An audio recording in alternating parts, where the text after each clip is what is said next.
வணக்கம் நேயர்களே. உங்களை டியர் பூமியின் ஜிகே வித் மதிக்கு அன்புடன் வரவேற்கிறோம். போன வீடியோல நமது இந்திய அரசாங்கம் எந்த ஆண்டு முதல் விவேகானந்தர் பிறந்த நாளை தேசிய இளைஞர் தினமாக கொண்டாடுகிறது என்று கேட்டிருந்தேன்.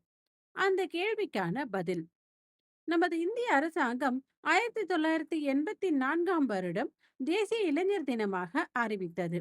1985 ஜனவரி 12 முதல் நமது இந்திய நாட்டில் தேசிய இளைஞர் தினம் கொண்டாடப்பட்டு வருகிறது.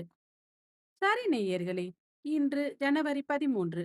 இன்று என்னென்ன முக்கிய நிகழ்வுகள் மற்றும் தினங்கள் இருக்கிறது என்பதை பற்றி பார்க்கலாம். முதல்ல நம்ம பார்க்க போறது வேதியியல் ஆயுத உடன்படிக்கை, ஆங்கிலத்துல கெமிக்கல் வெப்பன்ஸ் கன்வென்ஷன், சுருக்கமாக சிடபிள்யூசின்னு சொல்லுவோம். உலக அளவுல வேதியியல் ஆயுதங்களை முற்றிலும் ஒழிக்கும் நோக்குடன் உருவாக்கப்பட்ட மிக முக்கியமான சர்வதேச ஒப்பந்தம். வேதியியல் ஆயுத உடன்படிக்கை கையெழுத்திடப்பட்ட நாள் ஜனவரி 13, 1993. அது பாரிஸில் தொடங்கப்பட்டது. ஆனால் அமலுக்கு வந்த தேதி ஏப்ரல் 29, 1997. இந்த உடன்படிக்கை வெகுஜன அழிவு ஆயுதங்களில் ஒரு முழு வகையையே முற்றிலும் தடை செய்து அழிக்க வேண்டும் என்று உலக நாடுகளை கட்டாயப்படுத்தும் முதல் ஒப்பந்தம் ஆகும். அடுத்ததாக ஜனவரி 13, 1818, அன்றைய மேவார், இன்றைய உதய்பூர். அரசர் மகாராணா பீம்சிங் ஆங்கிலேய கிழக்கிந்திய கம்பெனியுடன் முக்கிய நட்பு கூட்டணி ஒற்றுமை உடன்படிக்கை செய்து கொண்டார். நேயர்களே, இந்த ஒப்பந்தம் மேவார் பாதுகாப்புக்காக போடப்பட்ட முக்கிய ஒப்பந்தம் ஆகும். மராட்டியர்கள் பிந்தாரிகளின் தாக்குதலால் மேவார் பெரிதும் பாதிக்கப்பட்டு இருந்தது. இந்த ஒப்பந்தம் மூலம் ஆங்கிலேயர்கள் மேவார் ராஜ்யத்தை முழுமையாக பாதுகாக்க உறுதியளித்தனர். மேவார் 1818 முதல் 1947 வரை பிரிட்டிஷ் கீழ் இளவரசு மாநிலமாக தொடர்ந்து முழு சுதந்திரம் இல்லாவிட்டாலும் 1747இல் இந்தியாவுடன் இணைந்தது. அடுத்ததா சரஸ்வதி ராஜாமணி பற்றி பார்க்கலாம். இந்திய சுதந்திர போராட்டத்தின் மறக்க முடியாத வீராங்கனை, இந்தியாவின் மிக இளம் வயது பெண் உளவாளி.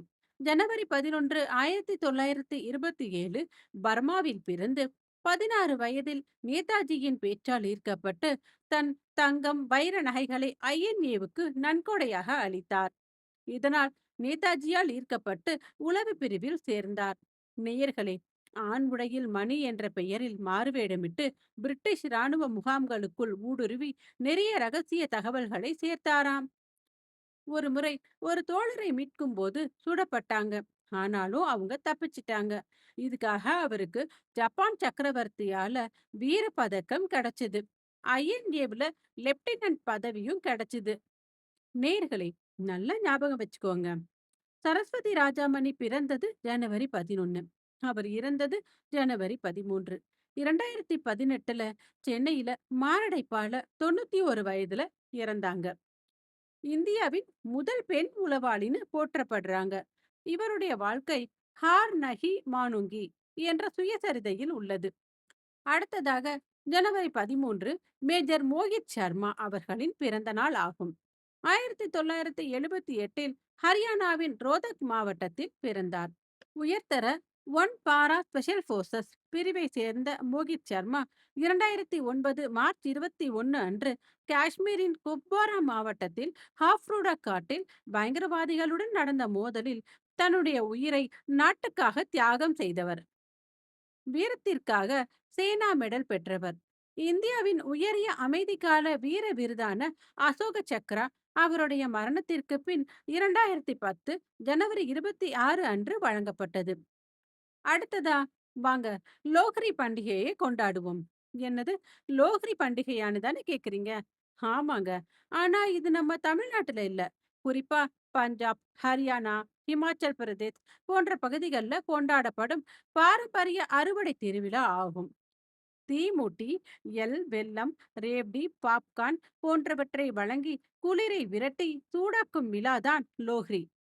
சரி நேயர்களே, இப்ப குவிஸ் டைம் வந்தாச்சு. குளிர்கால சங்கராந்தி, ஆங்கிலத்துல மிட்வின்டர் ஃபெஸ்டிவல் என்று எந்த பண்டிகை அழைக்கப்படுகிறது? விடையை கமெண்ட்ல சொல்லுங்க. நேர்களே, என்னுடைய இந்த தகவல் உங்களுக்கு பிடிச்சிருந்துச்சுன்னா, டியர் பூமி சேனல சப்ஸ்கிரைப் பண்ணுங்க. உங்க ஃப்ரெண்ட்ஸ் அண்ட் ரிலேட்டிவ்ஸ்க்கு இந்த வீடியோவ ஷேர் பண்ணுங்க. தமிழுக்கு டியர் தமிழ் சேனல பாருங்க. இன்ஸ்டாகிராம்ல டியர் எர்த் பேஜ ஃபாலோ பண்ணுங்க. பாய் நேயர்களே!